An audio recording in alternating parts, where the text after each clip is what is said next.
আমি একটা অফিসে চাকরি করি। মানুষের সংখ্যা খুব বেশি না, হাতে গোনা অল্প কিছু সহকর্মী। কিন্তু আফসোসের কথা হলো, আমরা সবাই মিলে এক কলিগের ক্ষতি করার জন্যই যেন লেগে আছি। পিছনে কথা বলি, তাকে নিচু দেখানোর চেষ্টা করি, বদনাম করি যেন ওর ভালো না হয়। একবারও কি ভেবে দেখেছি এর আসল ফল কি? রিজিক তো আল্লাহর হাতে।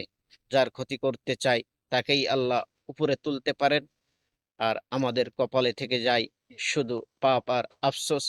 রাসূলুল্লাহ সাল্লাল্লাহু আলাইহি ওয়াসাল্লাম বলেছেন, আল মুসলিমু মান সালিমাল মুসলিমুনা মিন লিসানিহি ওয়া ইয়াদি। সবচেয়ে ভালো মানুষ সেই যার হাত ও মুখ থেকে অন্যরা নিরাপদ থাকে।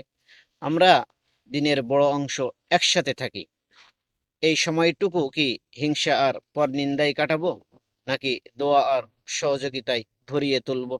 চলো, কারো ক্ষতি নয়, বরং মিলেমিশে ভালো কিছু করি। শেষ পর্যন্ত আল্লাহ আমাদের নিয়ত আর কাজই দেখবেন। রাসূল সাল্লাল্লাহু আলাইহি ওয়াসাল্লাম বলেছেন, ইন্নামাল আমালু বিন্নিয়াত। সমস্ত কাজ নিয়তের উপর নির্ভর করবে।